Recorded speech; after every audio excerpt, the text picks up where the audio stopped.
right, thank you. Have a good night. Appreciate it. Yeah. Look, the red bottle. Look at that. See the barcode? How they position the bottle? All right, with the barcode. All right, the UPC code. I tell you, it just goes to show you what it is that they do and continue to do. All right. So when I talk about how to use colors, all of a sudden, I have not been focusing on the color red because they have not been using the color red, the red in the way that is targeted. Look, here the noise campaign. Oh yeah, exposing their shit. Look, listen to the look, dude over there, Jewish guy sticking his finger in his ears. All right, you know what I'm saying? But anyhow, but this is what they do. Oh, I see the New York Predator Department up there. Having flashing lights. New York Predator Department. All right. Fire trucks and all nine. See, they're staying away. They're at a distance. Unlike yesterday on the way home. They were feeling very emboldened. So yes. So anyway, as I was saying with Pam. So today, when I got there, and I'm like, Pamela, are you doing laundry? And I said, hey, are you doing Alyssa's hair? Because Alyssa's hair been looking a hot mess. Let me tell you, she has not braided her hair in 2 weeks.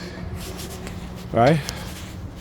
And I also noticed for the past couple weeks when she do laundry, she does it late. Last week Sunday she did laundry at, I think when I called her, see the kids were in bed. It was like 11 o'clock and she was doing laundry, right?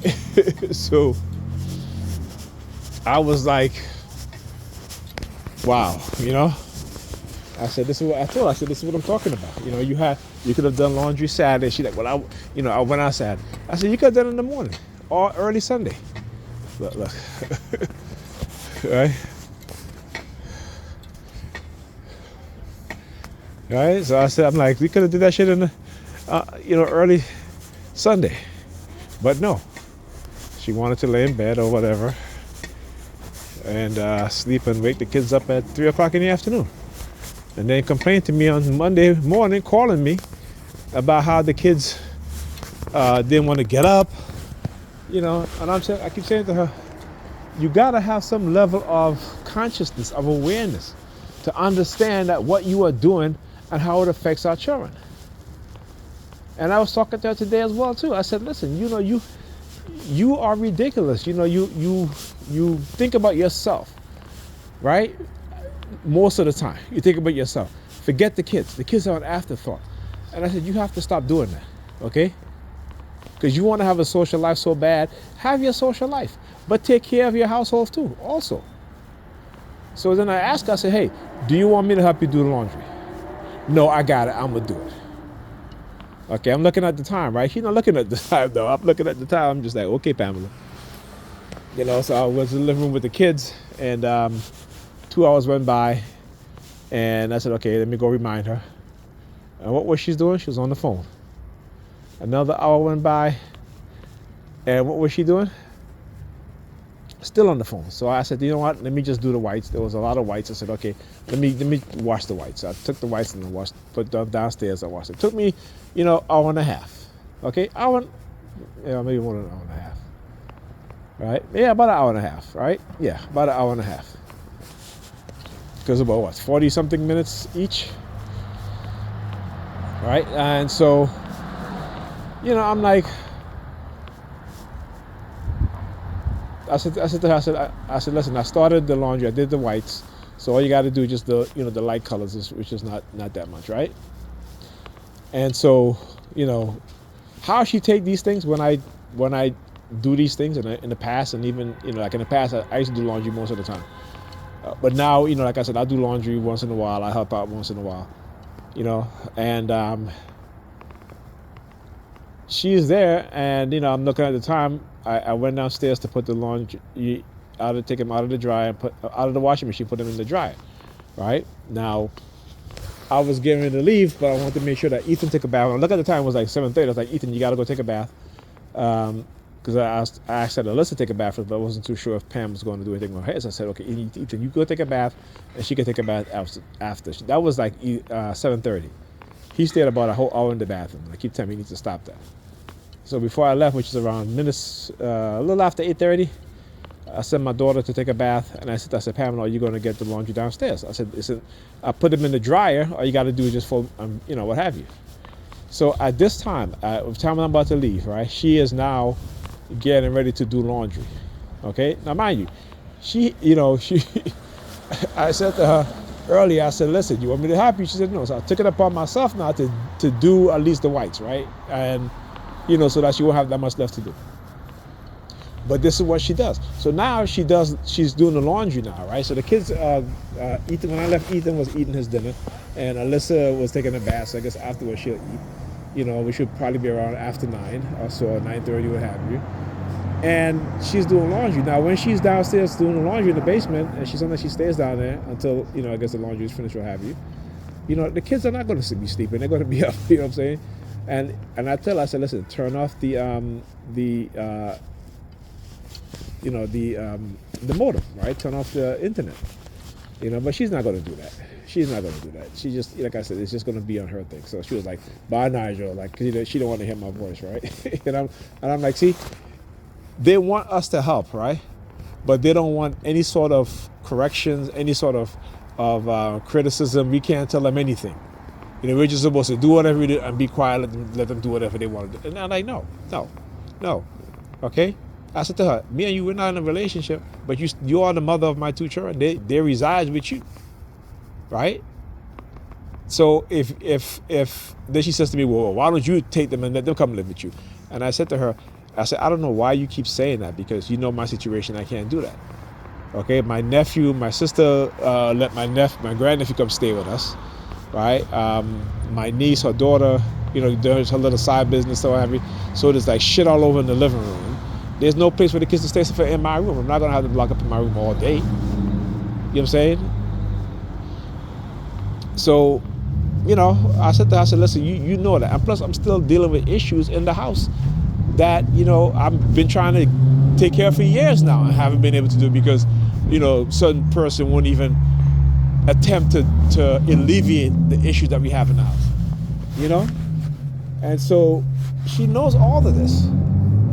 But yet she's always telling me, you should take the kids to go live with you. And it's just like, it just shows you that she don't care, right? She is willing to give me the kids so she could go out there and have her fun. And then she's like, oh, I need a break. I'm like, you going on vacation for a whole week to Mexico. You just came up from vacation on a cruise, right? For 10 days, right? But I was with the kids. I was like, well, you still went on vacation. And then you go on vacation again. Then on top of that, right? Last year you went to Europe for 5 days. Right? So all they want to do, again, travel, have fun, and F them kids. F them kids. That's their mindset. That's their mindset. Their kids come second to their fun and their fantasies. And, and it's a reason why. And I keep saying all the time, I give her the statistics. I said, yes, I was talking to her. I said, that's why when you look at 80% of black children who live in household where the mother's the head of household, they're failing, right? Not 100%, but 80%, right? So she's focusing on the 20%. Well, that's not the 20%. I said, see, that's your problem. That's your problem, because guess what? Your kids is part of the 80%. But you're looking at other people's kids who's of the 20% who are doing well. And instead of watering your own children's mind, paying attention to their education, you will side with a woman because she is doing what she is supposed to do for her children while you're not. But you will praise her and you won't even ask her for any advice on how you can become a better mother, how you can do things to help your children. But I said to her, you want to put up for me? I said, I understand. But if you are not listening to me, if you are making the kids go to bed late, if you are not checking to make sure that they are sleeping, those are the fundamental things. When I come during the week, if they're tired, there's nothing I can do. What can I do? Right? So this is what she doesn't understand. She failed to understand how her actions, okay, prevents me, right? Prevents me from aiding in our kids doing their homework and studying because they're tired. They're tired during the week. And then she had them in after school activities, Ethan jiu-jitsu, Alyssa gymnastics. So by the time she come out of gymnastics on Monday night, she's tired. They go straight to sleep. They come home and they go right to sleep. That's how tired they are. But like I said, she does these things because, again, she's trying to create what is called an equivalency, right? Oh, since I'm not a good mother, and I'm gonna make sure that I do things to where he won't be able to help the kids so that he don't get the credit. That's her mindset. That's a lot of these women's mindset. They're not thinking about their children. They're just thinking about themselves and how they can make the fathers look bad. Okay? And I said to her, you have to put your children first. Okay? Put them first. That's what I do. When I'm here, I don't got to be doing laundry and shit like that. I don't have to do that. But I do. I said, I've given you advice to try to make this easy for you. I said, Sunday, cook on a Sunday for the next 2 days. But no, you won't want to do it because you got other things, other more important things. So then you come tired, talk about, you don't want to cook and this and that. When you have Sunday, get up early. Do those things. But she doesn't want to listen, so hey, like I said, I understand her personality quite a bit. The more I've studied her personality type, and as before, it's kind of, my target and kind of shift my focus, but I still pay attention to my children though. That's one thing. I always put my children first. Okay? And I understand. That's why I said I may get upset with her, but I can't get mad at her because, she who she is. Some things she can't help it, but I try to point those things out to her so that she can come into a realization. At least when I'm there, pointing certain things out to her. So she can understand, so she can know, at that moment. But I know when I leave, it's going out the window. You know what I'm saying? So it is what it is, right? But, as black men, their minds are too far gone. Our women's minds are too far gone. They're too conditioned that we can't talk common sense into them, right? So what we have to do is learn about their personality and how they are, and try to give them good advice. And if they don't want to listen, then, that's on them, right? You know what I'm saying? But you have to keep giving them the truth and explaining to them, what is being done, the psychological manipulation, the covert manipulation and stuff like that, so that they understand, right? Because ultimately, I told her today, I said, when an enemy wants to destroy a nation, because, one thing is that that enemy, they can't lock all the men up in prison. So what do? They control the minds of the women. And it is through that control of the minds of the women in that nation or that society that you can destroy their men and their children. See, women, particularly black women, don't understand how important they are. They believe that they're important because the white man tells them, oh, you are the backbone of the black community. And no, they're not. No, they're not. Right? They take out the family from them. See, the white woman, the Asian women, the Hispanic women, the Arab women, they are the Italian women, they are the backbone of the family, whereas the men is the backbone of the community. But for black people in America, how the white liberal racist feminist movement have conditioned black women is to make them think and believe, not think, but believe that they are the backbone of the black community. But yet, when it comes to the trouble and the problems of the black community, they put it on the men, right? So they love to be praised. But when it comes to accountability and responsibility, they want no part of it. All right, anyhow, talk to you guys in the next video.